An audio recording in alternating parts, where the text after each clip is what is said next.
Bonjour à toutes et à tous, c'est un plaisir de vous retrouver pour ce troisième épisode de Déboussolé, le podcast qui vous donne les outils pour votre orientation professionnelle et votre recherche d'emploi.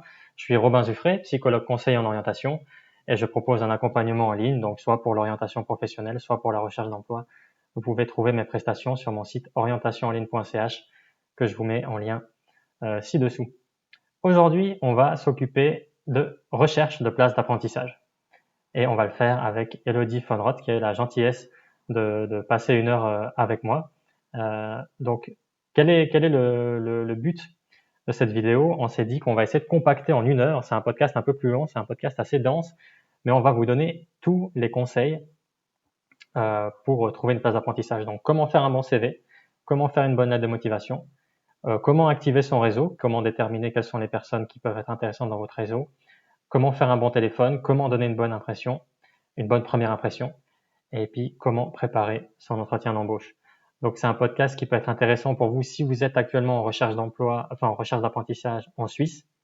Je pense que la plupart des points sont aussi valables dans d'autres pays, mais c'est vraiment une vidéo qui est destinée premièrement donc aux Suisses en recherche d'apprentissage actuellement. Donc si vous êtes actuellement en recherche d'apprentissage ou si votre fils ou votre fille est en recherche d'apprentissage ou que vous connaissez quelqu'un qui est en recherche d'apprentissage, eh ben, n'hésitez pas à regarder cette vidéo et à la partager. Je pense que en ce moment là, avec le coronavirus, il y a beaucoup de personnes qui n'ont pas de place d'apprentissage et qui bénéficieraient des conseils qu'on va vous donner. Donc voilà, je remercie Elodie von Roth pour son temps, sa disponibilité et les documents qu'elle va nous présenter et que vous pourrez retrouver sur mon site et sur le sien. Donc, sans plus attendre, le podcast avec Elodie von Roth.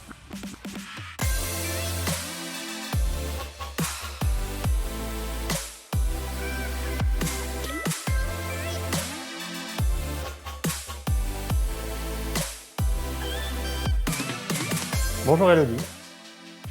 Salut Robin. Merci de venir passer un moment sur la chaîne. Alors, pour les personnes qui ne te connaissent pas, est-ce que tu peux te présenter rapidement? Qui es-tu? Alors, je m'appelle Elodie, j'ai fait une formation comme psychologue. Je suis spécialiste des carrières, donc ça veut dire que j'ai appris à aider les gens à trouver des places d'apprentissage, mais aussi à se réorienter professionnellement. Et avec les diverses formations aussi, du coup, je suis des fois de l'autre côté, où j'ai eu récemment tout ce qui est sélection de dossiers pour des entreprises, donc trouver la perle rare, trouver la bonne apprentie, trouver le bon collaborateur. Donc voilà, c'est pour ça que je suis là aujourd'hui. Magnifique, parfait. Donc, double expertise, la préparation pour trouver une place d'apprentissage et la sélection. Donc voilà, Mhm. écoutez bien ces conseils, ça va être de la qualité. Alors, pour vous donner une idée du plan qu'on va utiliser, on va y aller dans l'ordre. On va d'abord parler des CV, on va parler des lettres de motivation. Ensuite, on va parler de comment utiliser son dossier de candidature, donc comment activer son réseau, comment faire des bons téléphones, et puis comment préparer un bon entretien d'embauche. Donc, on va être assez généraliste. On va essayer de donner le maximum d'informations très pratico-pratiques pour y arriver. Alors, allons-y tout de suite, rentrons dans le vif du sujet. À quoi ressemble un CV, un bon CV pour trouver un apprentissage? Alors, un bon CV, déjà, ce que j'ai fait, c'est que j'avais fait une fiche pour évaluer son CV. Outre le fait qu'il doit être quand même joli, hein, il doit aussi plaire au niveau du design, il y a quand même beaucoup de petites règles à devoir respecter. Donc, il y a déjà les dates aussi, est-ce qu'elles sont correctes? Parce que on a des fois des CV où les dates ne se suivent pas, où il y a des choses qui sont illogiques, ou alors on voit que la personne, elle l'a fait plusieurs mois plus tôt. Donc, ça veut dire qu'elles l'ont en tout cas pas mis à jour pour notre propre annonce. Donc, ça, c'est pas positif.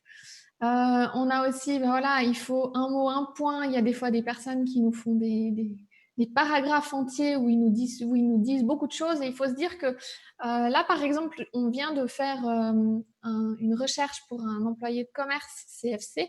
Mhm, Et puis, on a eu plus de 200 postulations en 10 jours. mhm. Donc, à partir du moment où on a des CV qui font 8 pages, on passe pas. Si maintenant on passe 2 minutes et puis c'est beaucoup sur les 200 dossiers, je peux vous faire calculer un petit peu le temps qu'on passe. On peut pas. Donc, on doit trouver des moyens rapides pour sélectionner et des personnes qui mettent aussi trop de temps pour condenser les choses. Mhm. On passe pas de temps à lire. L'orthographe, la grammaire, évidemment, ils doivent être importants, hein, la taille du CV.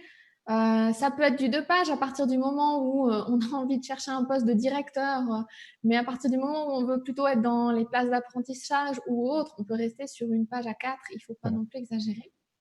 Le papier qui est utilisé, donc là, bah, on se pose la question, hein, maintenant de plus en plus, on va commencer en plus avec cette période de Covid à nous demander de faire des postulations online. Mhm. Donc là, c'est aussi comment est-ce qu'on fait la postulation, qu'elle soit agréable à voir. Et le papier aussi, bah, on commence pas à faire un CV sur un papier qui est tout déchiré, etc. Voilà.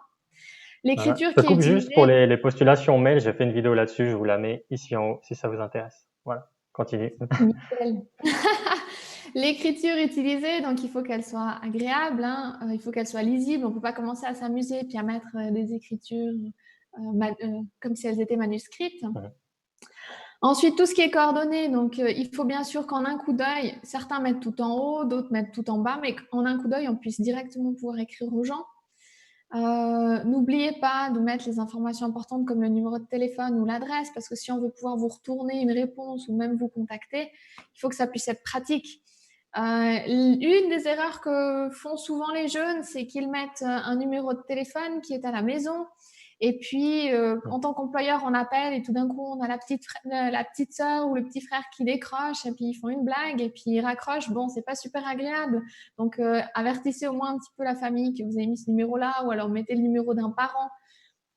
Donc voilà, c'est ce genre de choses, de petits détails qu'il faut des fois faire attention. Ça peut vite aussi agacer un employeur. Mhm. Peut-on vous joindre aux coordonnées indiquées? Bah oui, parce que des fois, on s'est trompé, hein, on a inversé le 6 et le 8 ou autre, hein, et puis l'employeur peut pas nous contacter. Donc, dans ce genre de cas, il vous met en général en dessous de la pile. S'il n'a pas réussi à vous contacter, s'il avait plusieurs dossiers, il a réussi à tous les contacter, peut-être qu'il vous ferait passer après, puis ce serait dommage de manquer une occasion. Le répondeur, bah oui, ça m'est déjà arrivé aussi, hein, on appelle quelqu'un, on tombe sur son répondeur, et puis c'est juste un message qu'il a fait avec ses amis au milieu d'une boîte. Bon, bah ça donne pas tout Mhm. à fait une bonne image de soi, surtout si on a postulé pour être dans une banque. Par rapport à ça, je fais aussi la remarque que de plus en plus, on va regarder quand on a le numéro de téléphone, la photo de votre profil WhatsApp. Donc ça aussi, faites attention à votre photo de profil WhatsApp et aussi Facebook, hein, qu'on peut aller voir à tout moment. Et puis, bah voilà, si vous avez un mail, ça c'est aussi assez intéressant de savoir par rapport au mail, savoir si vous êtes capable un petit peu de maîtriser la technologie. Et puis aussi, faites attention à ne pas commencer à vous appeler Mhm. dragonballz@hotmail.com ou beaugosse67@gmail.com parce que voilà, ce sont Mhm. des adresses, essayez d'en créer au moins une avec votre prénom ou votre nom qui fait un peu plus professionnel. La photo, on me pose souvent la question, voilà, est-ce qu'il faut mettre une photo? Alors oui et non. Disons que l'être humain est une personne curieuse qui aime savoir face à qui elle va être. Donc on aime beaucoup avoir les photos sur les CV. Maintenant, si c'est pour mettre une photo comme on les fait sur Instagram, évitez de la mettre. Évitez d'être pris en photo aussi devant un cactus ou ce genre de choses. Enfin voilà, essayez d'avoir un fond un peu uni. Et puis par rapport à la photo, faites très attention à ce qu'elle soit quand même à jour. On a aussi cette sale habitude à des fois mettre des jolies photos qu'on a de nous, mais elles datent d'il y a 4-5 ans. Et ça fait plus mauvaise impression du coup de voir une personne qui ne ressemble pas à ce à quoi on s'attendait que finalement de voir une personne qui ressemble à la photo à laquelle on s'attendait. Et puis ensuite, bah, la photo, faites en sorte qu'elle ne prenne pas toute la page, hein. Il faut quand même qu'elle ait une bonne taille et qu'elle corresponde aussi au poste que vous visez. Là, ça va aussi avec la première impression dont on parlera tout à l'heure. Mais si vous recherchez une place dans une banque, essayez de ne pas vous présenter avec un training. Et je ne sais pas si vous voulez une place pour tout ce qui est de la communication ou être mis en avant dans la vente, par exemple. Essayez de mettre une photo parce que là, ça, c'est important. C'est quelque chose qui compte. Au niveau des formations, n'oubliez pas de mettre tous vos diplômes, hein, même si vous avez fait des diplômes à côté pour Croix-Rouge, babysitting par exemple, ou ce genre de choses, ou même pour les sportifs qui ont fait JS, ça c'est toujours bon à mettre parce que ça montre que vous êtes actif, même si c'est pas des diplômes comme un bachelor universitaire, je sais pas. Mhm. Euh, N'hésitez pas à mettre vos loisirs, mais vraiment des loisirs qui sont pertinents, hein. Même si vous n'avez pas eu de formation dedans, mais si d'un coup vous donnez des cours ou autre pour des jeunes, d'autres jeunes, c'est toujours intéressant à mettre. Demandez-vous si tout ce que vous mettez est aussi utile. Si vous avez fait, je sais pas, Vous êtes allé couper les arbres chez le voisin, est-ce que c'est utile de le mettre? C'est très utile si maintenant vous cherchez une place dans le domaine paysager. Si vous, Mhm. de nouveau, je vais reprendre l'exemple de la banque parce qu'il me tient à cœur celui-là. Si vous cherchez un job dans une banque, est-ce que vous allez quand même le mettre? À vous de savoir comment est-ce que vous mettez ça en avant. Ça peut toujours être pertinent de montrer que vous êtes actif, mais il faut quand même savoir le mettre de la bonne manière. Mhm. Quelque chose qui est aussi très important, hein, des fois on me met des formations, on me met des choses en avant et finalement je n'en ai aucune idée de ce que c'est, je ne suis pas dans le domaine forcément parce que des fois les entreprises font appel à bah voilà, des psychologues spécialistes de carrière et vous commencez à mettre des lettres à la suite ou même pour le sport, JS+1, moi je suis dans le sport donc je sais ce que c'est. Mais ceux qui savent pas ce que c'est, bah, essayez peut-être d'être un petit peu explicite ou d'écrire un petit peu ce que c'est, qu'on puisse trouver ce que ça veut dire. Parce que si on ne sait pas ce que ça veut dire, on n'apprécie pas non plus de se sentir pas intelligent quand on lit un CV. Mhm. Les expériences professionnelles, donc là, il faut faire très attention. On nous apprend à mettre de la plus récente à la plus ancienne. Des fois, on fait l'inverse. Mais il faut se dire qu'un CV, on doit le regarder en un coup d'œil. Donc, ça veut dire qu'on veut savoir ce que vous avez fait en dernier. Si ça fait depuis je ne sais pas combien d'années que vous gardez votre petite voisine, bah, mettez-le en haut parce que c'est une grosse expérience. Et si vous êtes allé hier couper les arbres du voisin, bah, mettez-le peut-être en dessous parce que ça s'est passé qu'une seule fois. Et après, de nouveau, c'est un petit peu embêtant parce que on essaie de tirer des généralités. Mais si vous recherchez un domaine dans le paysagisme, bah là, effectivement, vous allez d'abord mettre l'expérience où vous avez coupé les arbres et ensuite vous avez gardé votre petite voisine pendant des années. Ouais. Là, en fait, Euh, je dirais sur ce point-là, peut-être, ce qu'il faudrait, c'est mettre la dernière expérience que vous avez fait dans le domaine que vous visez. Disons, ce serait plutôt ça, hein, mhm, l'expérience la plus récente, mais dans le domaine que vous visez. Donc, c'est pas forcément oui, la dernière expérience que vous avez faite, mais c'est la dernière dans ce domaine-là, quoi. En gros. Ouais, ça. exactement. Ouais. Et si vous avez une liste, essayez quand même d'être logique en allant quand même du plus récent, enfin voilà, dans Mhm. la mesure du possible, Ouais. au plus ancien. Le contenu, faites attention effectivement au poste auquel vous écrivez. On verra tout à l'heure dans les exemples de CV. Si vous postulez pour une entreprise qui est dans le domaine de la vente et que vous faites plutôt de la communication, voilà, si vous voulez postuler graphiste, essayez de faire un CV du coup qui est tout autant attractif, qui est joli à voir parce que c'est un peu dans les Ouais. qualités du graphiste. On aime mettre de la couleur, que ce soit vivant, donc essayez de ne pas rester en gris et blanc. Et puis de l'autre côté, si vous recherchez un poste qui est peut-être dans l'informatique, essayez de montrer que vous pouvez un petit peu vous amuser avec l'informatique, avec les derniers outils Word, plutôt que d'essayer de mettre de la couleur des images. Enfin voilà, c'est un peu ce genre de choses. Essayez d'adapter au poste auquel vous écrivez. Euh, on a ensuite discuté de tout ça. De toute façon, cette fiche, elle sera disponible autant sur ta chaîne, Robin, que si Ouais. jamais sur mon site. Il n'y a pas de souci, je mettrai ça à disposition. Mhm. Et puis voilà, ce qui est intéressant aussi tout au fond, c'est que souvent on a l'habitude de mettre nos loisirs ou nos centres d'intérêt.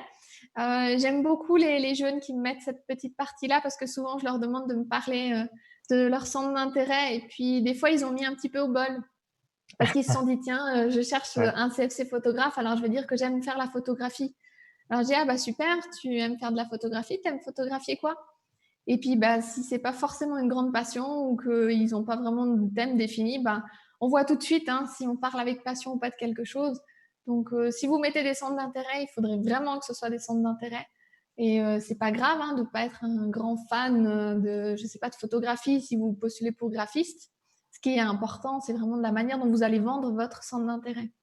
Mhm. De manière Donc, générale, soyez prêt à parler de tout ce que vous mettez sur votre CV, quoi. Faudrait pas que vous soyez pris au dépourvu si on vous pose une question sur quelque chose et que vous savez pas quoi répondre. Préparez-vous à répondre à chaque chose que vous mettez sur le CV. ouais, et ça vaut pour absolument tous les âges. Plus on va essayer de cacher Mhm. quelque chose, et plus ça va se sentir dans le CV. Et vous allez voir, c'est immanquable. Si la personne est un petit peu formée là-dedans, elle va directement vous demander ce petit détail-là, de vous l'expliquer. Donc, Mhm. soyez préparés pour ça. Donc, du coup, j'ai préparé quelques exemples de CV. Je vais vous les montrer. Alors, on a... Alors on va avoir, tu vas nous préparer un CV plutôt pour les garçons, puis un CV plutôt typé filles, donc c'est ça? Voilà, alors on a tendance à dire type et garçon, type et fille, c'est assez juste. Maintenant, il faut se sentir à l'aise. Dès qu'on change une couleur, on peut directement avoir typé garçon, typé fille dans l'inverse. Il faut se sentir à l'aise. J'ai eu des garçons qui ont pris... là, on est encore sur ma page. Oui, là, on est sur ton écran, ouais, ça joue. Hop. Voilà, alors j'ai des garçons qui ont pris ce CV-là. C'est vrai qu'il est des fois plus typé fille, mais après, il suffit qu'on change une couleur. Je peux aller vite changer la couleur et puis on voit tout de suite que ça va changer. Si on met...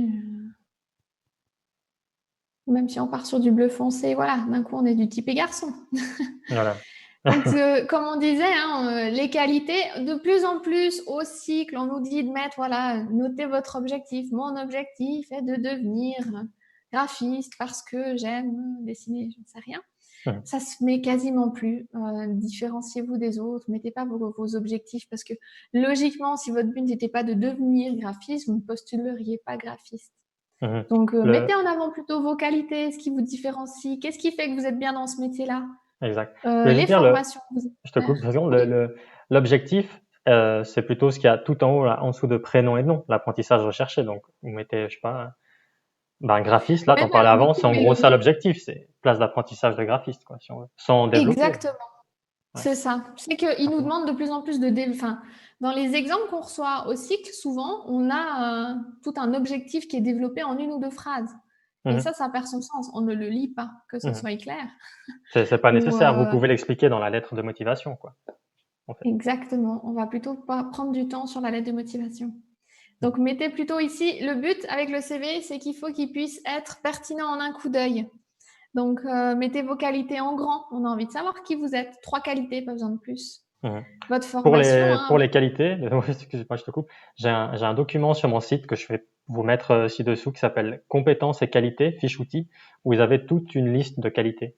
Donc, essayez de trouver vous-même vos qualités, mais si vous avez besoin d'inspiration, bah, vous pouvez aussi aller voir cette liste et puis voir celles qui vous correspondent et les mettre en évidence.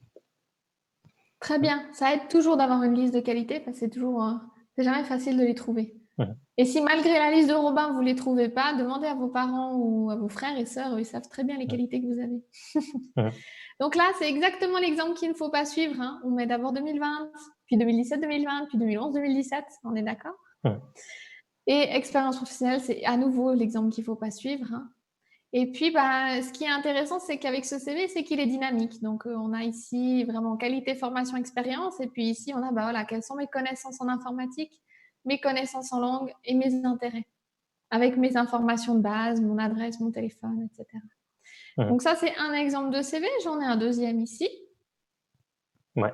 Donc vous voyez, je commande juste ça pendant que tu mets le nouveau. C'est très simple en fait. Il n'y a pas besoin de faire un super beau CV très élaboré, etc. C'est assez simple à faire on va le mettre sur nos sites respectifs. Comme ça, vous pourrez le télécharger directement et puis le modifier aussi si vous voulez. Donc là, il est visible. Ouais. Tout bon. Donc voilà un autre exemple de CV qui est avec des flèches cette fois-ci. Une fois, j'ai un jeune qui m'avait surpris, j'ai trouvé juste génial. Il voulait postuler dans le domaine constructeur de voies ferrées. Mhm. Et puis, il avait réussi à me faire en fait tout son parcours, expérience professionnelle et formation. Il avait fait en fait des rails de chemin de fer et il avait sorti les éléments. Donc voilà, soyez libre de faire un peu ce qui vous plaît. Vous devez avoir les informations de base qui sont importantes. Mais laissez aussi parler un petit peu votre intuition. Vous avez le droit de faire des choses un petit peu décalées. Mhm. Récemment, on a recherché une employée de commerce pour une entreprise dans le domaine de l'électricité qui fait des moteurs électriques. Et une des jeunes filles qu'on n'avait absolument pas retenue la première fois est revenue en personne et nous a amené en fait un moteur électrique avec gravé son nom dessus. Donc, elle nous a tellement marqué cette fille, alors qu'au premier coup d'œil, à son CV, on ne l'avait pas retenue. Mhm. Qu'elle nous amène aussi ce petit détail supplémentaire, finalement, on l'a retenue. Mhm. Et puis, elle a eu son entretien d'embauche. Donc voilà, toutes ces choses-là, différenciez-vous, essayez de sortir un petit peu des sentiers battus. Je sais que ça peut prendre du temps de faire un CV, mais ça vaut la peine. Et puis, c'est surtout quand on reçoit plus de 200 postulations, imaginez-vous quand même un petit peu le paquet que ça fait.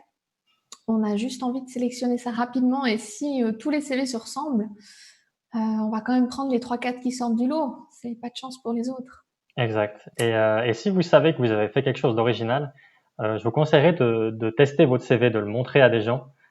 Parce que typiquement avec le chemin de fer, par exemple, on peut vite se perdre. Genre le CV nous a l'air clair, mais montrez-le à d'autres personnes pour voir s'ils le comprennent. Parce que ça, c'est un des problèmes que moi j'ai vu, en l'occurrence avec les adultes, c'est que quand on essaye de faire des CV trop originaux, tout d'un coup, on comprend pas ce qu'il y a sur le CV. Il y a peut-être trop de couleurs ou trop de polices différentes ou trop de choses. C'est clair pour la personne, mais dès qu'on le montre à quelqu'un, c'est pas clair.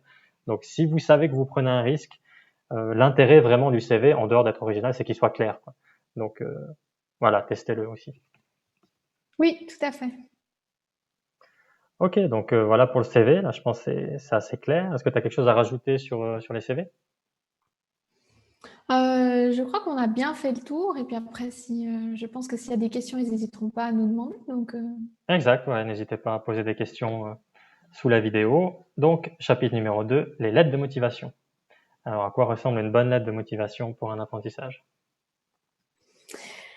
alors les lettres de motivation, donc là aussi, hein, j'ai tout un document type de comment est-ce qu'on va faire, les lettres de motivation. Voilà. Alors, Top. évitez on me voit là? Ah ouais, c'est bon. OK.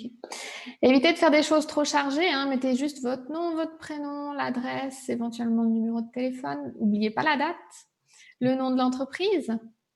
Ici, il nous manque évidemment madame, virgule, monsieur. Mettez toujours madame en premier, c'est la coutume, ça se fait comme ça. Bon, ici, il y avait monsieur parce qu'on écrivait à monsieur le directeur, hein. On est d'accord qu'on est toujours dans un exemple. Mhm. Une lettre de motivation, on commence toujours par une accroche. Ben voilà, je vous écris bonjour. Ensuite, voilà moi, qui je suis, qu'est-ce que j'ai à vous amener. Pourquoi vous? Qu'est-ce que vous avez amené? Qu'est-ce que j'ai pu voir chez vous? Qu'est-ce qu'on peut faire ensemble? Et puis merci d'avoir lu. Voilà, ça c'est ce qui se fait vraiment traditionnellement. On trouve absolument partout, hein. En tout cas partout en Suisse. J'ai pu voir qu'en France ça se fait pas toujours de la même manière, mais en Suisse c'est de cette manière qu'on écrit à une personne pour une lettre de motivation. Mhm. Donc je vais aller vous chercher un exemple de lettre de motivation. Donc là en fait j'ai eu deux jeunes, j'ai reçu deux jeunes qui cherchaient une place d'apprentissage d'assistant socio-éducatif. Alors, Mhm. hop, là, c'était un garçon.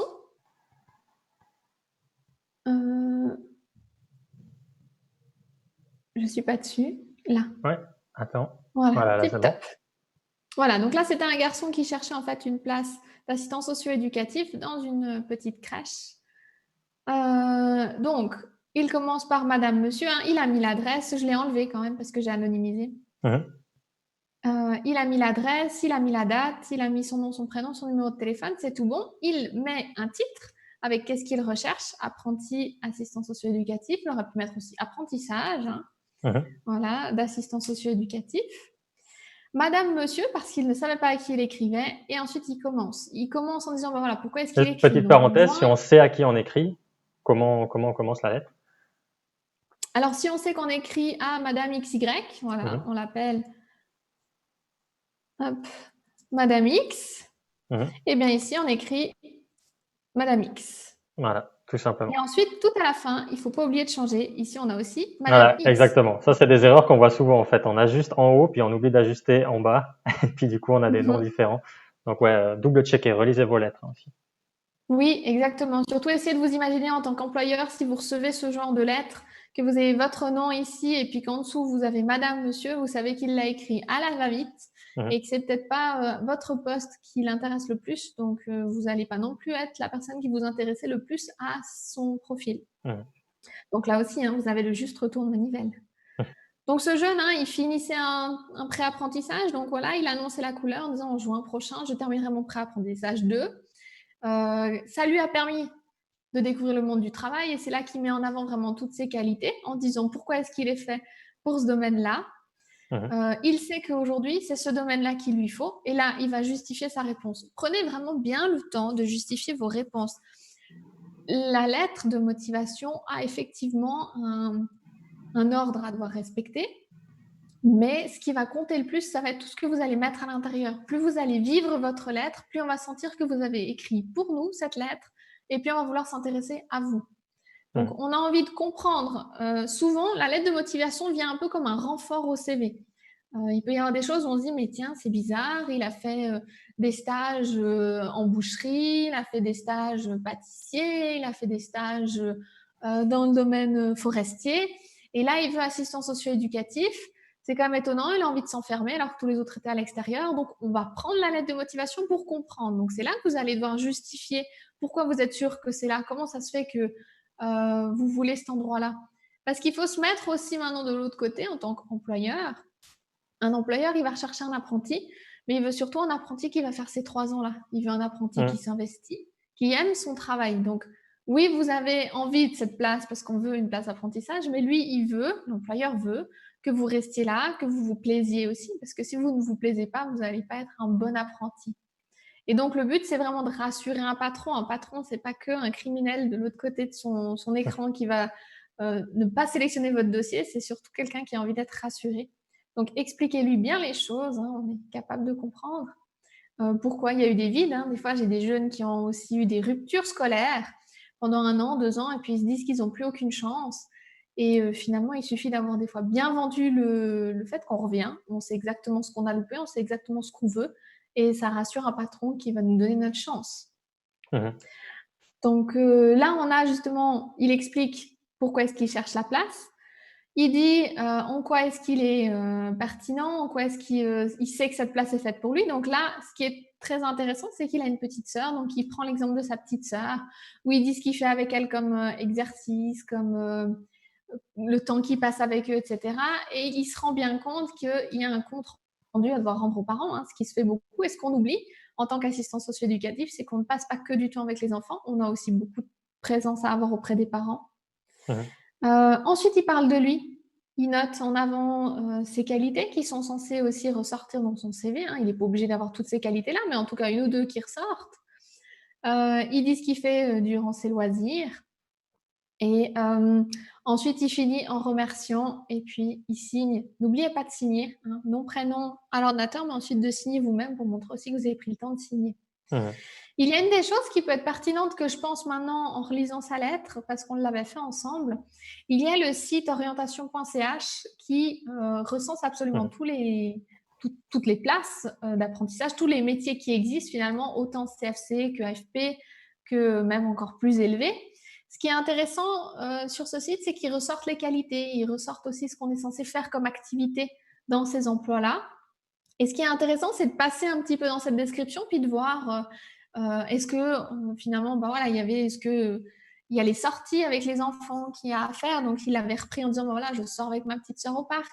Il y Mhm. avait le rendu aux parents, donc ça, il l'a repris. Il dit, oui, effectivement, je disais à mes parents ce qu'on avait fait. Il y a aussi les qualités. Il faut avoir une bonne capacité physique parce que ça peut être étonnant, mais ça ressort souvent pour assistant socio-éducatif. Il faut être en bonne forme physique parce qu'il faut pouvoir suivre les enfants toute une journée. Et donc, ce jeune avait ressorti qu'il faisait beaucoup de sport et que du coup, il avait, voilà, ça ressort ici, une bonne forme physique. Donc ça, c'est le genre de choses où le site orientation.ch est très utile. Donc, servez-vous de ça Mhm. pour savoir ce que vous pouvez sortir par rapport à votre lettre de motivation. Exact. Et puis là, Donc là, c'était... je te coupe, pardon.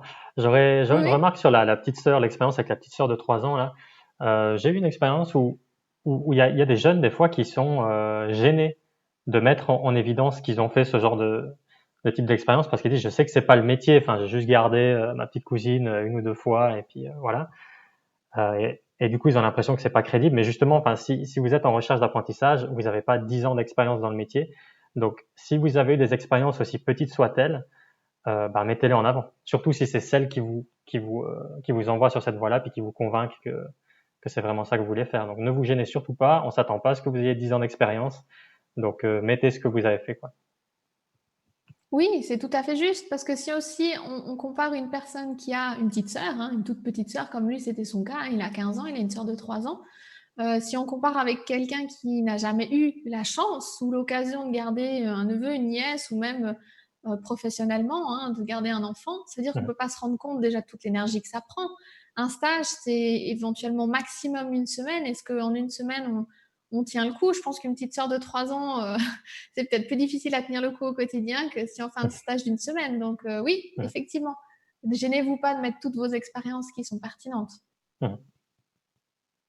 Et puis, je vais rebondir parce que j'avais un autre jeune qui recherchait aussi une place dans le domaine socio-éducatif et qui vantait énormément ses stages et ses expériences professionnelles. Il avait travaillé avec son papa en forêt. Mhm.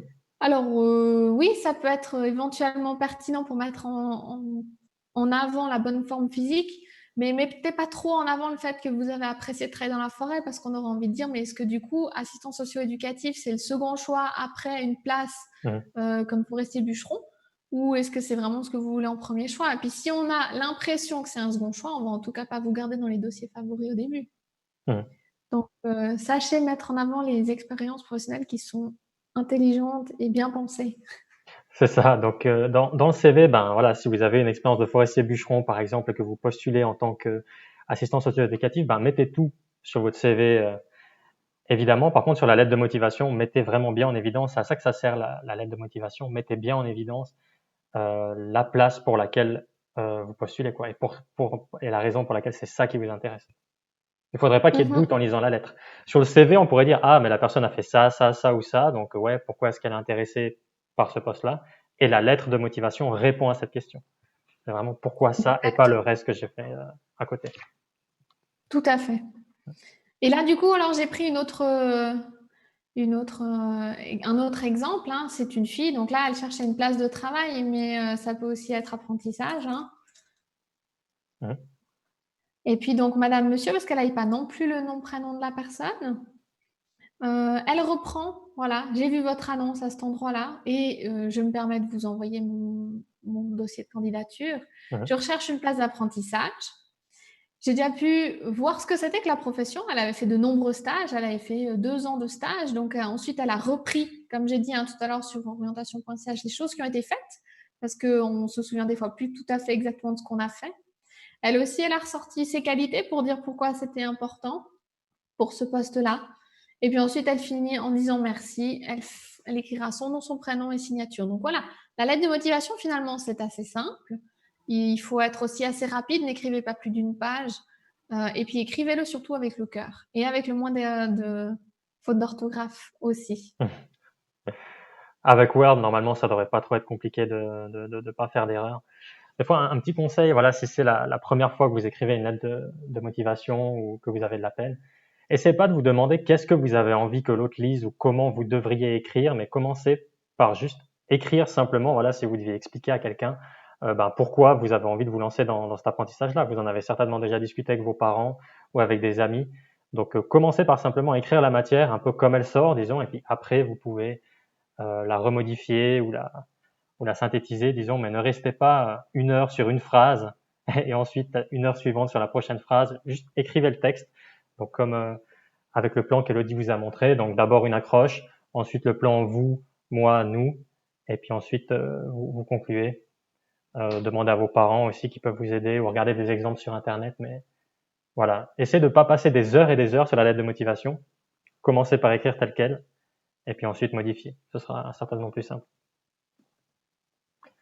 Ok, donc maintenant qu'on a ça, alors, vous avez le CV, vous avez la lettre. Qu'est-ce qu'on en fait du coup? Comment est-ce qu'on trouve un apprentissage à partir de là, donc notamment avec le réseau? Comment est-ce qu'on fait ça? Oui, alors comment trouver une place d'apprentissage? Donc souvent, on va commencer à regarder un petit peu les annonces, on va essayer de regarder un petit peu, on a les entreprises qui sont formatrices, hein, c'est des listes que vous avez dans les cycles.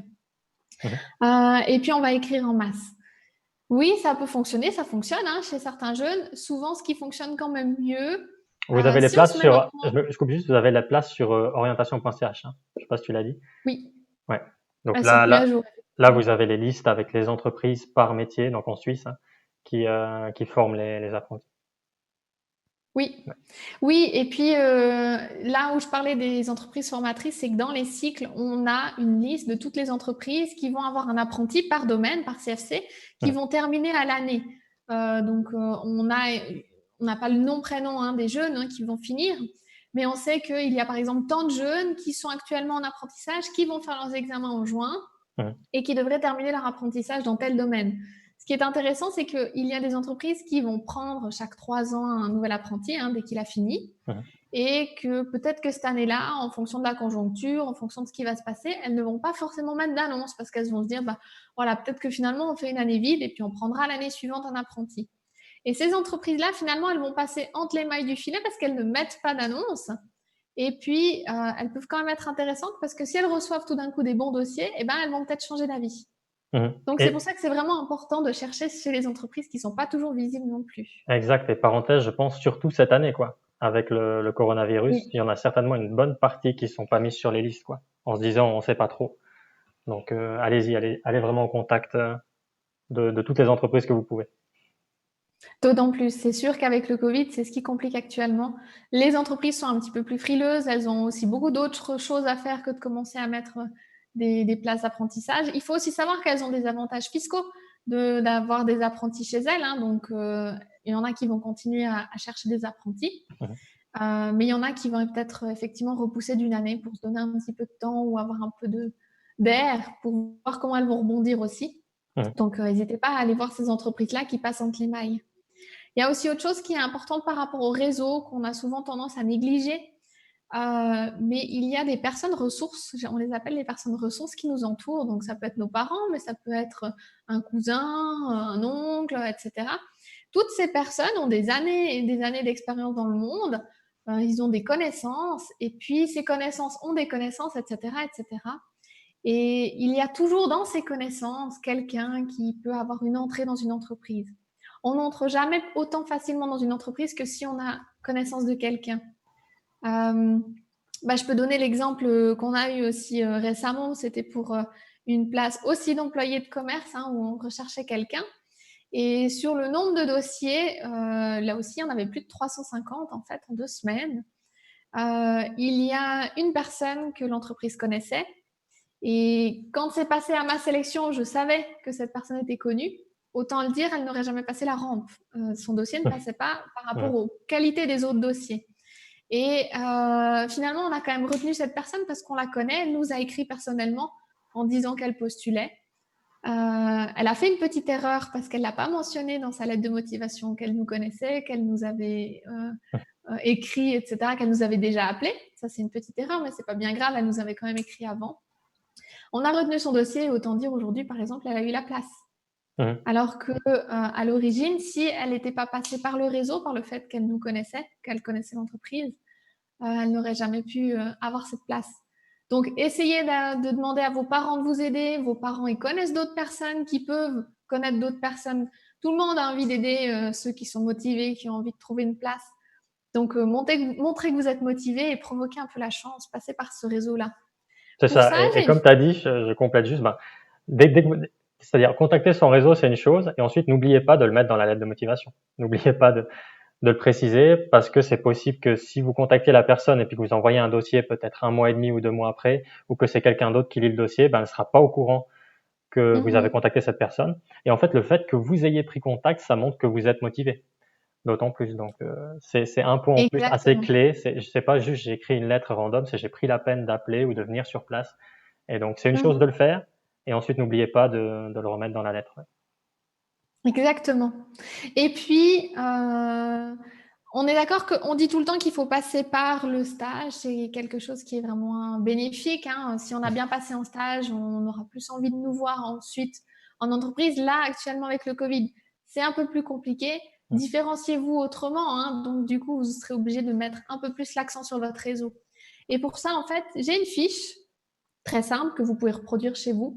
Mon réseau d'aide, ça permet d'avoir en tête qui c'est qu'on a autour de nous, nom, prénom, fonction. Hein. Ça peut être mon papa, comme ça peut être finalement un ami de la famille. Quelles sont un peu ses coordonnées? C'est pas forcément que le numéro de téléphone, mais aussi voilà, qu'est-ce qu'il a à m'apporter? Est-ce que il a téléphoné à telle et telle personne, ou est-ce qu'il m'a dit de téléphoner à telle et telle personne en son nom?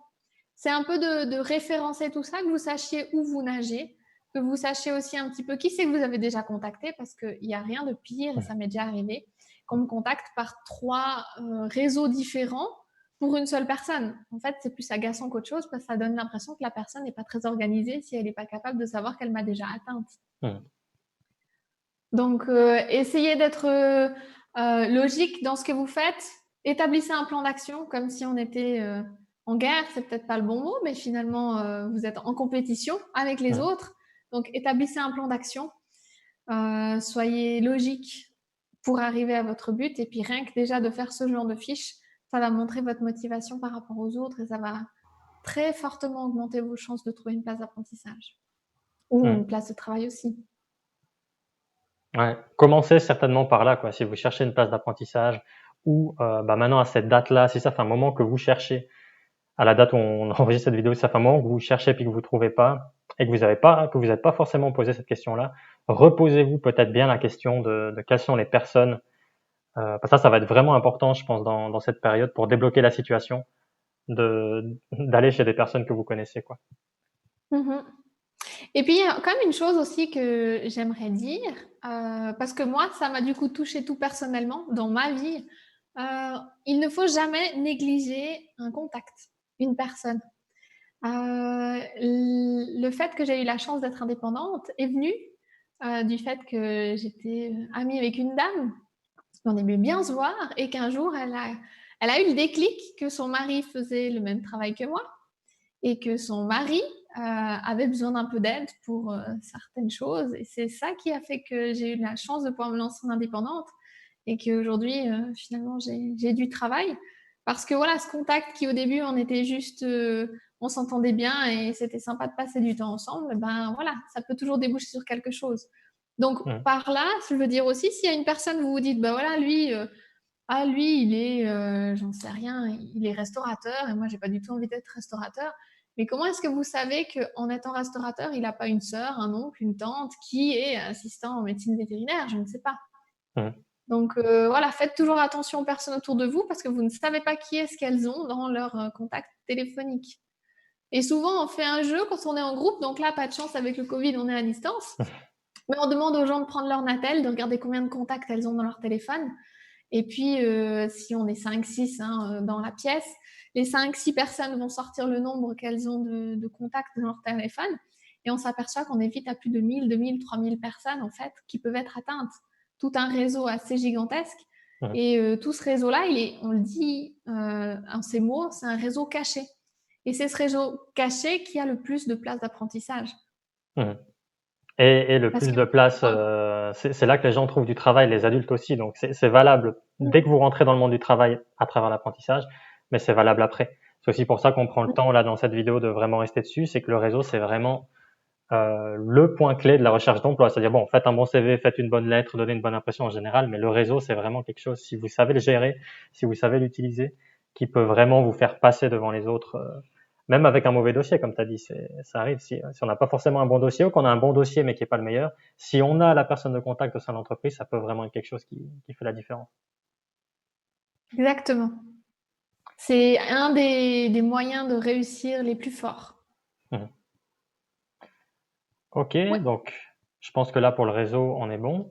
Donc une fois qu'on a identifié ces personnes-là, ou que ben voilà, on a été sur orientation.ch, on a regardé dans son cycle les listes d'entreprises formatrices, maintenant il faut aller au contact de l'entreprise. Donc qu'est-ce que tu as comme conseil là-dessus? Donc soit par téléphone, soit par des visites. Comment faire ça au mieux? Oui, alors j'ai aussi une fiche là qui est par rapport au téléphone et c'est vraiment très orienté pour les jeunes qui cherchent une place d'apprentissage parce qu'on sait à quel point ça peut être compliqué hein, de faire les téléphones. Donc le téléphone, évidemment, je vais quand même agrandir un petit peu. Voilà. Ce qui est important, c'est qu'il faut toujours préparer ce qu'on va dire au téléphone. On ne peut pas commencer à Est-ce que tu appeler peux, puis à pas excuse-moi, est-ce que tu savoir. peux dézoomer un tout petit peu? Parce que j'ai la vidéo qui cache un petit peu le texte. Voilà. Dézoome encore un peu. Ouais, on est bon, on est bon. Vas-y. On est bon? On est bon. Nickel. Donc, préparer ce qu'on va dire au téléphone, ça c'est très important. Des fois, on a des jeunes, bien sûr, tout le monde sait, tous les employeurs savent, ne soyez pas timides. On sait que c'est très difficile d'appeler, donc ils ont toute la bienveillance du monde. Quand ils vous entendent appeler, ils ont juste envie de vous aider. Ils savent que c'est un moment qui est stressant pour vous. Donc, allez-y, lancez-vous. C'est facile à dire, mais c'est des fois plus difficile pour l'employeur de vous entendre parce que ça lui fait mal au cœur. Il aimerait vous donner un coup de main pour réussir à dire ce que vous avez à dire. Le plus difficile, c'est si vous avez un air un petit peu comme si vous avez appelé alors que vous n'aviez pas le choix, qu'il y a quelqu'un derrière vous. Là, il n'y a rien de plus désagréable pour un employeur que de vous écouter, même si vous avez préparé votre texte. Hum, Donc, préparez votre texte, ayez la motivation aussi d'appeler. Sachez où est-ce que vous appelez, qu'est-ce que vous demandez. Et puis, n'oubliez pas de sourire. Surtout, on entend le sourire, s'il vous plaît. On entend très bien les gens qui sont pas. On peut entendre quand vous êtes stressé, mais on peut entendre quand vous êtes surtout démotivé. Donc, souriez, quitte à être stressé, mais souriez au moins. hum, Euh, On, on demande de parler distinctement, qu'on puisse entendre ce que vous demandez. Effectivement, c'est plus facile si on sait quelle est votre demande. Mais si, à cause du stress, vous vous trompez, vous parlez mal, finalement, ne vous jetez pas la pierre. Mhm. C'est pas grave.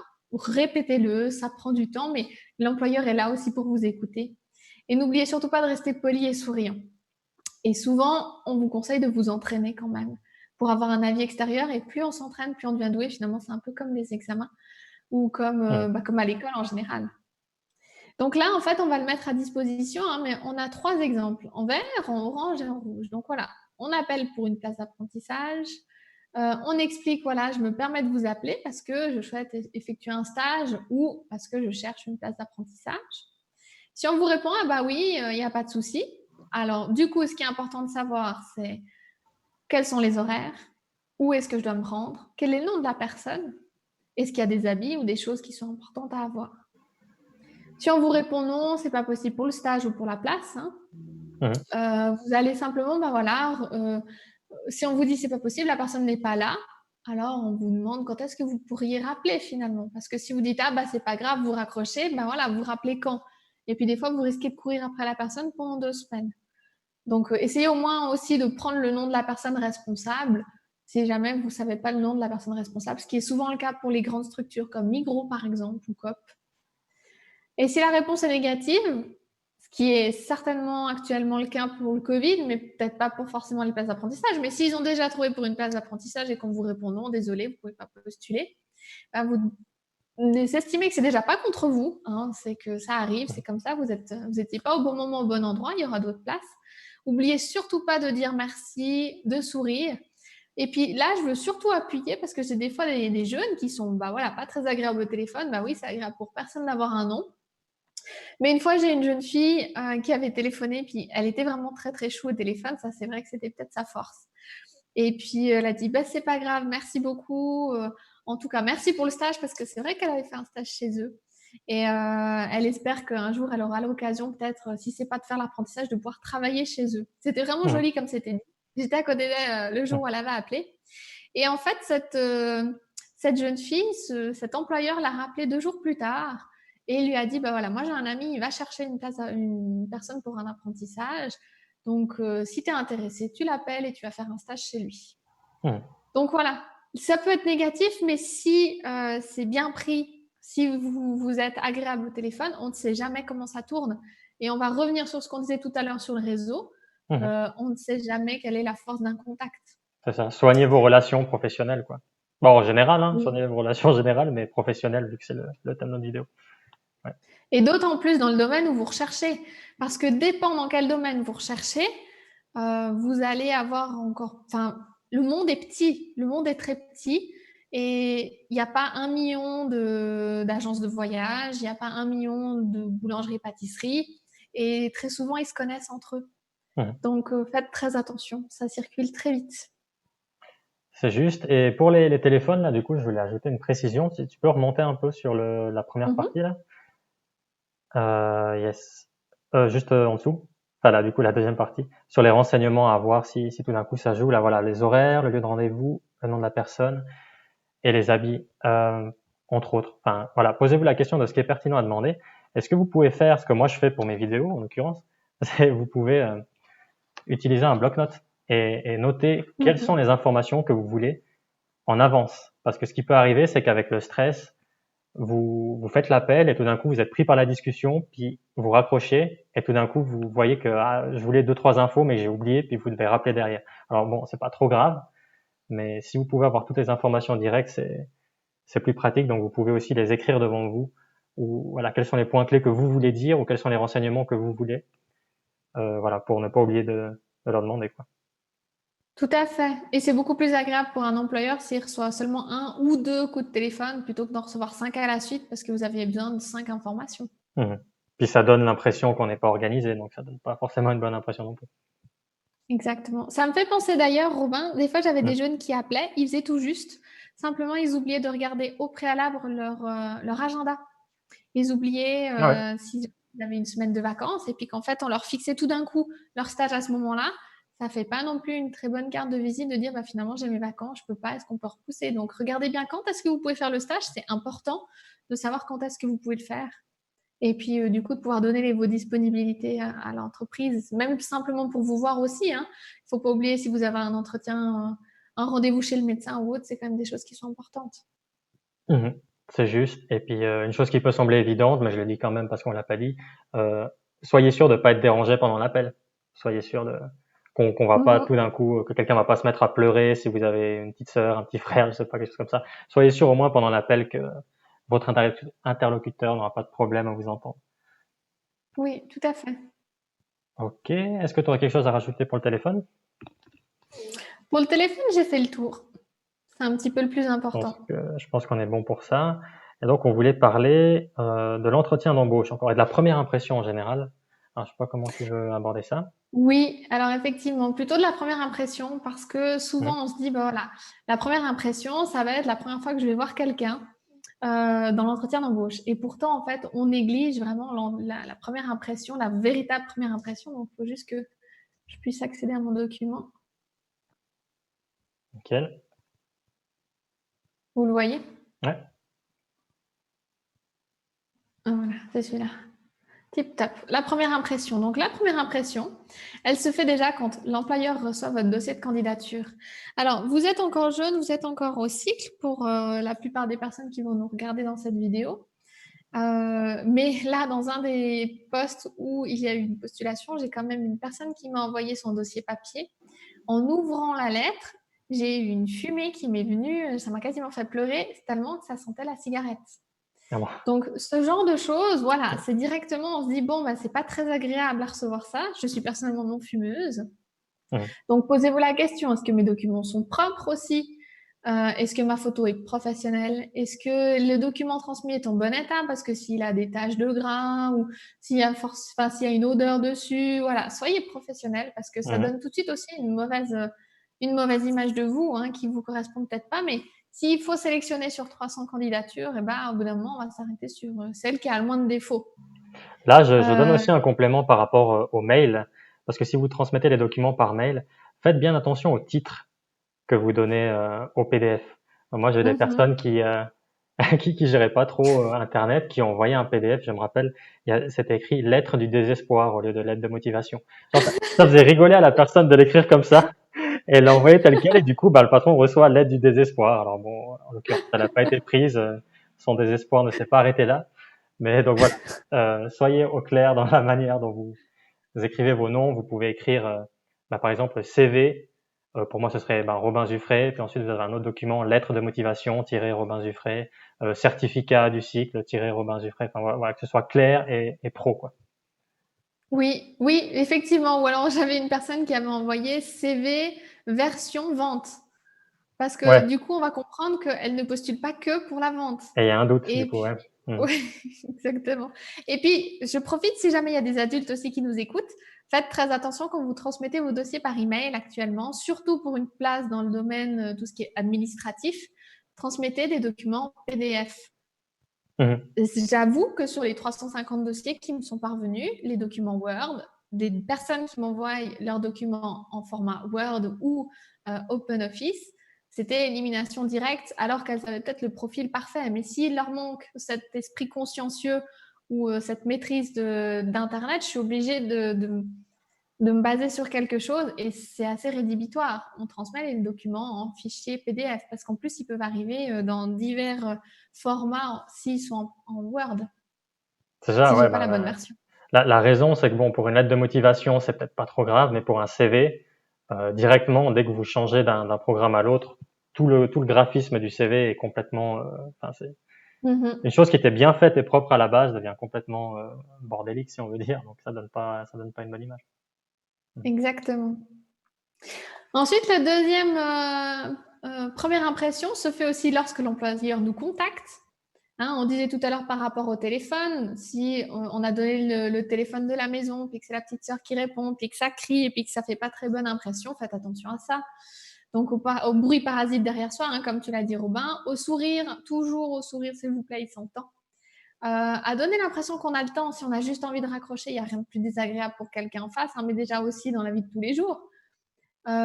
Écoutez la demande si le patron a des questions à vous poser et prenez le temps d'y répondre, d'essayer de faire ça au mieux et puis, restez toujours poli et remerciez bien sûr pour l'appel. Mmh. La première impression se fait à ce moment-là aussi parce que si l'appel a été désagréable, on a déjà un a priori sur la personne qui va venir et c'est déjà arrivé que lorsque l'appel a été passé pour demander un entretien d'embauche et que ça a pas passé le courant avec la personne en face, l'entretien d'embauche soit annulé, qu'il n'ait pas lieu parce que ça a mal passé au Mmh. téléphone. Donc faites aussi attention à ça. Ce n'est La jamais gagné. deuxième, ça n'est jamais gagné. Jusqu'à ce que vous ayez signé et fait vos 3 mois. Exactement. Ensuite, il y a aussi une première impression, c'est lorsque vous allez arriver dans l'entreprise. J'ai quand même une personne qui un jour a été capable d'arriver dans une entreprise, de fumer. Alors oui, effectivement, cette personne était aussi fumeuse, donc j'espère sincèrement qu'en étant aussi que vous n'êtes pas fumeur.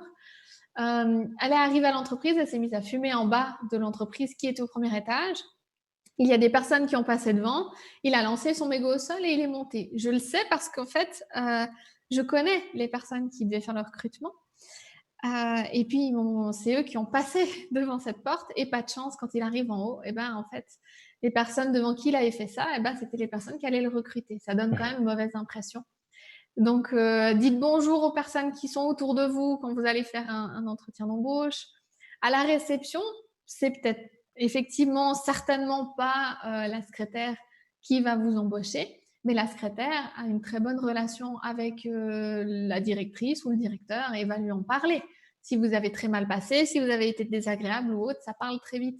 Donc ne négligez jamais un contact, comme on disait avant, ne négligez jamais votre réseau ou simplement les gens autour de vous. Mmh. Donc, lorsque vous vous annoncez aussi, soyez déjà là, vous avez votre première impression qui est importante. Et enfin, vous touchez enfin le bout pour votre première impression. Mmh. Ça compte aussi dès que vous commencez votre entretien d'embauche. On voit au bout de 5 minutes de conversation aussi qui vous êtes. Est-ce que vous êtes une personne qui est souriante? S'il vous plaît, vraiment, j'insiste, le sourire est très très important. C'est pas grave que vous ayez peur, c'est pas grave que vous soyez anxieux, c'est pas grave que vous ayez pas tous les papiers du monde. Si finalement, si vous êtes là, c'est parce que vous plaisez d'un côté ou un autre. Donc, au moins, soyez reconnaissant d'être là et souriez. Prenez le temps d'écouter la personne, laissez-lui le temps de s'exprimer et puis essayez de faire de votre mieux. Et puis, ce que j'aime bien, c'est qu'on a une petite phrase en bas qui est assez parlante. Mmh. On n'a pas 2 fois l'occasion de faire une bonne première impression. Donc voilà pour la première impression. Exact. Moi, j'avais vu une phrase, je sais plus de qui c'était, mais c'était une phrase qui disait en gros: «Au final, j'ai l'impression que les gens engagent les personnes avec qui elles ont envie de travailler, au jour le jour». En gros, Exactement. c'est ça. En dehors des compétences, c'est clair qu'il faut que la personne soit compétente, mais si dans l'impression que vous donnez, vous semblez sympathique et il y a un bon courant qui passe, eh ben, vous aurez peut-être plus de chances d'être engagé que la personne qui est autant compétente, voire un tout petit peu plus, mais qui tire la gueule ou qui donne une mauvaise impression pour une quelconque raison, parce qu'elle vient de fumer ou de jeter sa clope devant ou peu importe, quoi. Donc, Et vraiment, d'autant soignez plus votre pour une image. place d'apprentissage. On Mmh. sait que vous n'avez pas les compétences professionnelles vu que vous allez apprendre ce métier. Ouais, Donc, on veut engager une personnalité plus qu'une personne qui a une compétence. exactement. Joliment dit. Une personnalité plus qu'une personne. Ouais, c'est ça. C'est ça. Donc, soignez bien cette apparence-là. Et du coup, alors, l'entretien d'embauche. Comment préparer son entretien? Oui, alors pour l'entretien d'embauche, j'ai encore une feuille qui est résumée, qui est assez intéressante, qui va vous permettre de pouvoir vous entraîner pour votre entretien. Mmh. Vous avez le droit. Alors déjà pour l'entretien d'embauche, ce qui est aussi important, c'est que vous devez faire attention à la manière dont vous êtes habillé quand même, hein. Si vous allez dans une scierie, essayez de ne pas vous mettre des habits, un costard cravate. Et si vous Mmh. allez dans une banque, essayez de ne pas vous mettre des salopettes. Voilà. Essayez d'être adapté au lieu où vous allez. Ensuite, par rapport à tout ce que vous allez dire, vous avez le droit de prendre avec vous votre CV, votre lettre de motivation, un bloc-notes, hein, un stylo. Vous avez le droit de prendre des notes. Vous n'êtes pas en examen. C'est pas c'est pas un questionnaire vraiment difficile. Et vous avez le droit de prendre cette feuille avec vous où vous préparez votre entretien. Parce qu'on va vous poser les questions. Ben voilà, pourquoi vous êtes là aujourd'hui? C'est quoi vos motivations? Pourquoi ce poste-là finalement? Qu'est-ce que vous connaissez de nous? Pourquoi finalement l'entreprise vous engagerait si vous n'êtes pas intéressé à ce métier? Et puis, l'entreprise a aussi envie de savoir, est-ce que vous avez postulé là parce que voilà, l'annonce est sortie et puis il fallait bien postuler quelque part? Ou est-ce que vous avez postulé là parce que vous avez entendu parler de cette entreprise, elle a quelque chose de particulier, ça vous donne envie de travailler pour eux. Si vous vous mettez à la place de l'entreprise, imaginez que vous avez votre propre entreprise qui tourne, ça fait plusieurs années que vous êtes directeur ou directrice, et puis il y a un jeune qui postule, et puis il postule parce que il fallait bien postuler quelque part, et puis qu'il a vu passer votre annonce, et que d'un autre côté, vous avez votre jeune qui a postulé là, et puis il est intéressé par votre entreprise parce qu'il est intéressé par votre histoire, par tout ce que vous avez commencé à développer, à vos projets, à ce que vous êtes en train d'essayer de mettre en avant avec votre entreprise. Ça fait du bien au cœur de voir que quelqu'un s'intéresse à ce que vous faites, que ce soit vrai ou pas forcément. Ça fait quand même du bien que cette personne soit intéressée, et c'est cette personne qui va gagner le cœur de l'entrepreneur. Donc voilà, essayez au moins de vous renseigner sur l'entreprise, savoir ce qu'elle fait. Si vous cherchez un poste d'employé de commerce, vous savez qu'employé de commerce, mais comme la vente, hein, il y a de très nombreux domaines. Je vais prendre la vente cette fois parce que j'ai fait que de parler d'employé de commerce. Vous recherchez la vente. Si vous postulez dans la vente chez Migros, voilà, qui est un très gros distributeur, ou à Edelweiss Market, qui est un peu plus petit déjà, c'est aussi beaucoup plus village. C'est pas du tout la même ambiance, c'est pas du tout la même approche. C'est les deux dans l'alimentation, mais vous pouvez pas amener les mêmes valeurs d'entreprise. Donc ça, c'est des choses où vous devez faire attention, et vous devez vous préparer sur l'entreprise que vous allez avoir. J'ai des fois des personnes qui viennent avec des feuilles qui ont été imprimées du site internet de l'entreprise. Ça montre qu'elles se sont préparées. J'ai eu une personne en entretien où on lui a posé des questions. Voilà, qu'est-ce que vous connaissez de notre entreprise? Et qui a commencé à être capable de me dire tous les mètres carrés, le nombre d'employés. Alors là, elle allait un peu loin, mais ça montre qu'elle a passé beaucoup de temps et qu'elle était intéressée. Ça plaît. Votre Alors, attitude. juste, Oui. je complète, ouais. Ça, c'est une chose dont on n'a pas parlé pour la lettre de motivation. On a surtout parlé de montrer que vous êtes intéressé par le métier. C'est une question que vous auriez déjà dû vous poser dans la lettre de motivation en général. Pourquoi vous êtes intéressé par un apprentissage dans cette entreprise-là?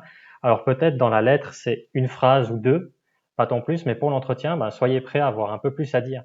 Et donc très concrètement, si vous avez l'impression d'avoir rien à dire, vous pouvez vous poser les questions suivantes. Vous pouvez vous dire, par exemple pour la vente, est-ce que j'ai déjà été dans ce magasin-là et quelle expérience j'en ai eue? Est-ce que je connais quelqu'un qui a déjà été dans ce magasin-là et qu'est-ce qu'il m'en a dit? Est-ce que je connais des personnes qui travaillent là-dedans et puis qu'est-ce qu'elles me disent de l'ambiance?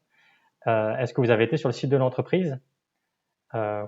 Comment est-ce que le site vous apparaît? Quelles sont les valeurs qui sont mises en avant sur le site? Par exemple, si vous allez sur l'alimentation, là, puisque tu as cité l'exemple, est-ce que leur argument c'est comment dire, les produits de meilleure qualité, ou bien est-ce que c'est le meilleur rapport qualité-prix, ou bien est-ce que c'est le magasin le plus proche du client, etc. Quelles sont les valeurs qui sont mises en avant, et vous pouvez les refléter d'abord dans la lettre et puis ensuite durant l'entretien.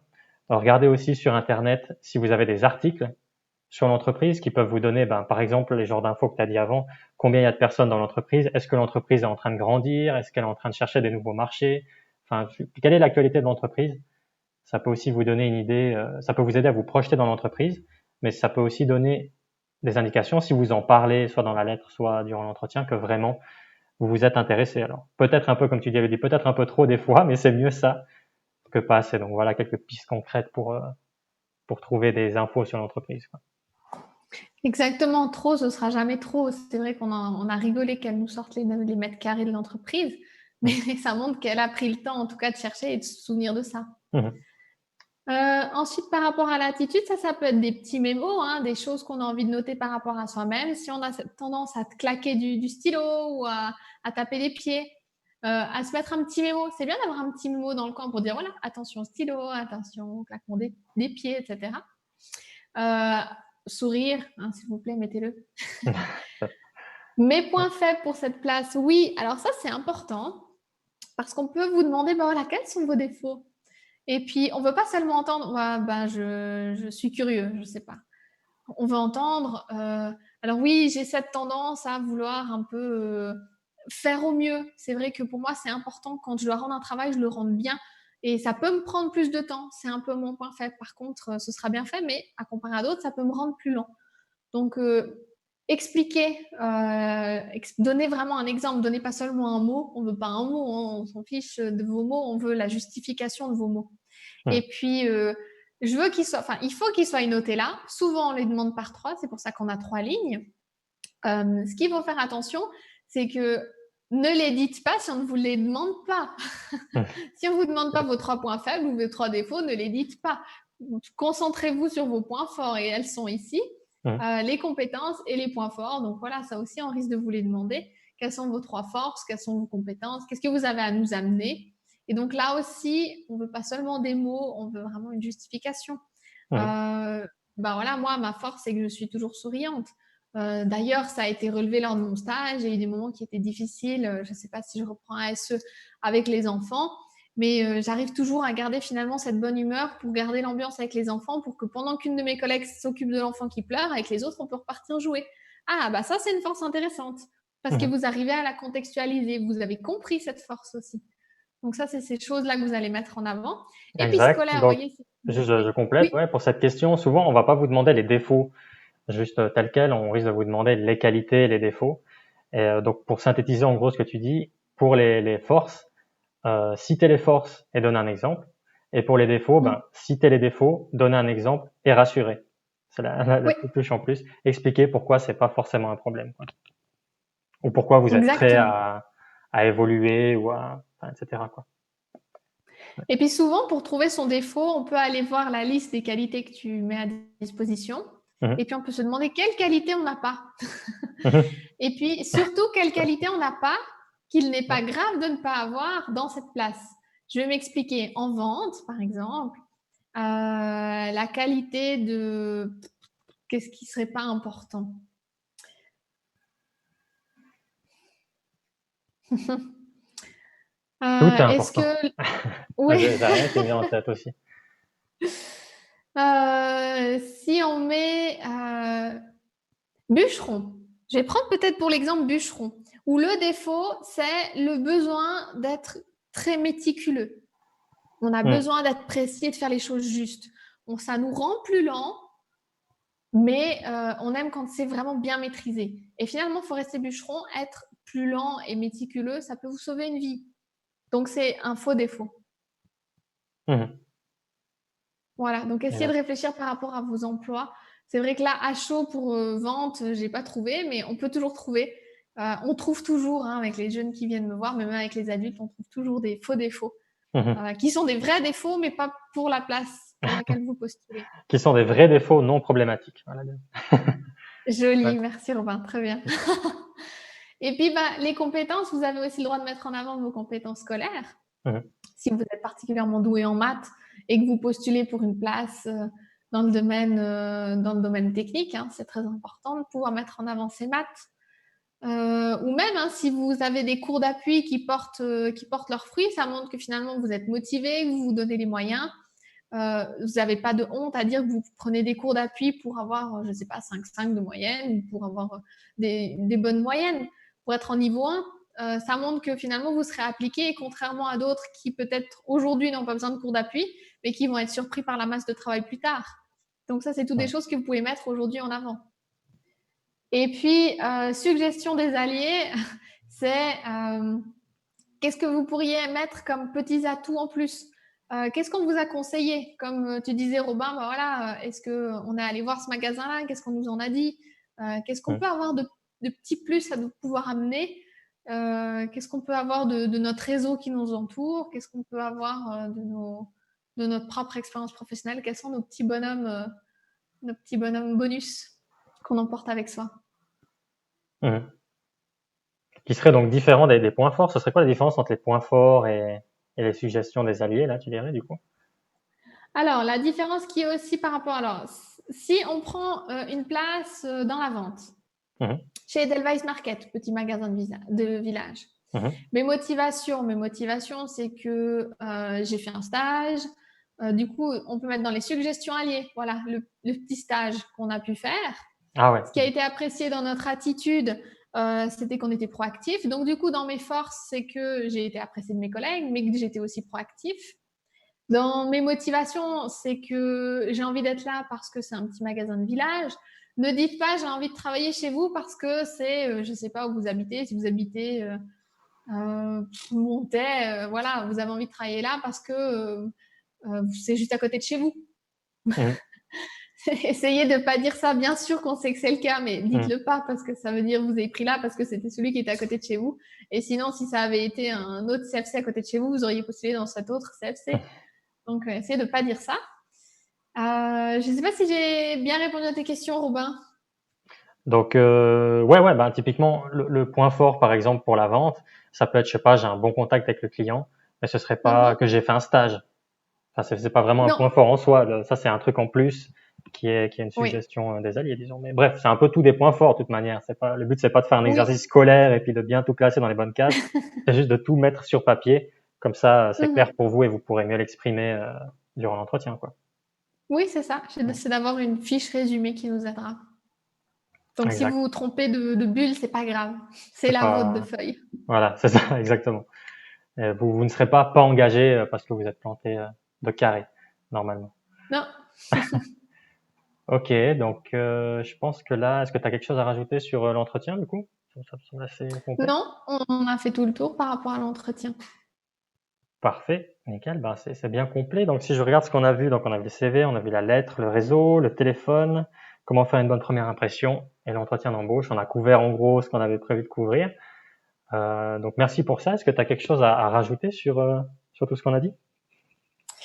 Il y a peut-être un petit élément que je pense là comme ça qu'on n'a pas forcément discuté, mais qui est pourtant très important. Mhm, On est en situation de Covid, on n'a pas l'occasion de faire des stages, mais il y a quand même maintenant, vu qu'on a un petit peu le décloisonnement qui est en train de s'effectuer, des petits stages d'un ou deux jours qui se font. mhm, Si vous avez cette chance de pouvoir faire un stage d'un, deux jours, ou même plus, hein, considérez que c'est vraiment une véritable chance que de pouvoir faire ça. Et dans la continuité, souvent je conseille, je vais vous le mettre à l'écran, euh, là, magnifique. voilà.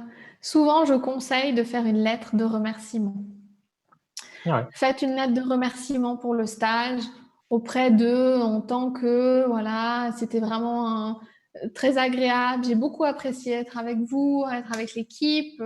J'espère que mon dossier de candidature pourra être retenu. Et même si vous n'avez pas envie de postuler là parce que finalement vous vous êtes rendu compte que, je ne sais pas, là c'est dans le cas de la vente n'est pas faite pour vous, remerciez quand même en disant, bah voilà, je me rends compte aujourd'hui grâce à votre stage que finalement peut-être que la vente n'est pas pour moi, je préférerais être plus derrière comme employé de commerce. Mhm, Et là, peut-être que surprise, dans l'entreprise dans laquelle vous avez écrit ça, ben, ils vont aussi chercher un employé de commerce. Puis soit ils vous proposent un stage, soit ils vous prennent directement un entretien d'embauche parce que vous allez faire la différence. C'est le genre de lettre qu'on ne reçoit jamais après un stage de la part d'un jeune, mais comme de la part mhm, d'un adulte. mhm. Donc faites vraiment cette différence avec ce genre de lettres. C'est tout court, c'est très agréable à lire. Ça fait toujours plaisir. Et puis on garde en tout cas certainement votre dossier en mémoire. Donc c'était un, Exact. voilà, un petit plus que je me suis souvenu, que je me suis dit que ça pourrait être pas mal aussi. Un petit plus, ouais, ben très bonne idée. Et du coup, ça me permet de compléter aussi, on s'est arrêté à l'entretien, mais il y a aussi l'après-entretien. Vous pouvez faire exactement, enfin plus ou moins la même chose après un entretien par mail. C'est un conseil que je donne Mmh. dans la vidéo que je vous ai mis en lien, je vais peut-être vous la remettre ici en haut pour le mail, c'est que après l'entretien, peut-être une heure, 2 heures après, si l'entretien s'est bien passé, évidemment, puis on espère que c'est le cas, envoyez un mail pour dire, très rapide, hein, pas besoin de, comme la lettre, là, il y a pas beaucoup de texte, mais juste pour dire, voilà, je me permets de vous recontacter par rapport à notre entretien de tout à l'heure, qui m'a beaucoup plu, qui m'a d'autant plus convaincu de collaborer avec vous. Donc voilà, dans l'attente de votre réponse, je reste à votre disposition. Meilleures salutations. Voilà, un petit truc très rapide comme ça, mais juste pour remettre une couche une dernière fois pour dire voilà, ça m'intéresse. À ce stade, le CV a plu, la lettre a plu, la prise de contact a été bien, l'entretien a été bien. Bah allez encore jusqu'au bout et puis envoyez un petit mail par après. Donc ouais, ben je pense qu'on a bien fait le tour. Euh, je te remercie donc pour toutes ces feuilles, toutes ces pistes. Alors je les mettrai sur mon site ci-dessous. Toi, tu vas aussi les mettre à disposition, j'imagine, sur ton site. D'ailleurs, où, Mmh. où est-ce qu'on peut te retrouver, hein? Alors, j'ai mon propre site internet qui est www.sapsy.ch, donc Sapsy, S-A-P-S-Y, j'ai fait un petit jeu de mots, Mhm. .ch. Donc, je vais faire, certainement, vous allez pouvoir mettre slash orientation, enfin, je te ferai transmettre sur ta Mhm. sur ta vidéo, ou alors peut-être ici en dessous, le lien direct pour y arriver, parce que comme je travaille autant avec les entreprises qu'avec les personnes qui recherchent une place, soit d'apprentissage, soit d'emploi, hein, comme on l'a dit au début, ben voilà, mon site se divise en deux, Mhm. pour les entreprises et pour les gens. Donc, je vais partir du côté des personnes pour partir dans le côté orientation. Donc, je mettrai dans un petit coin de mon site. Mais je Euh, te transmettrai l'adresse exacte ici Parfait, dessous. exactement. Et donc sur son site, ben, il y a ses prestations, mais aussi des articles très intéressants. Donc je vous conseille d'aller y jeter un œil. Et donc, ben, en ce qui nous concerne, si cette vidéo vous a plu, qu'elle vous a aidé, ben, n'oubliez pas de l'aimer, de la partager, de vous abonner à la chaîne pour les prochains podcasts avec peut-être Elodie ou d'autres. Ben, si vous êtes actuellement en recherche d'emploi, ben, on vous souhaite bonne chance, bon courage. Et voilà quoi, comme d'habitude, ne lâchez rien, ne négligez rien, et ça finira par passer. À tout bientôt. Bonne journée!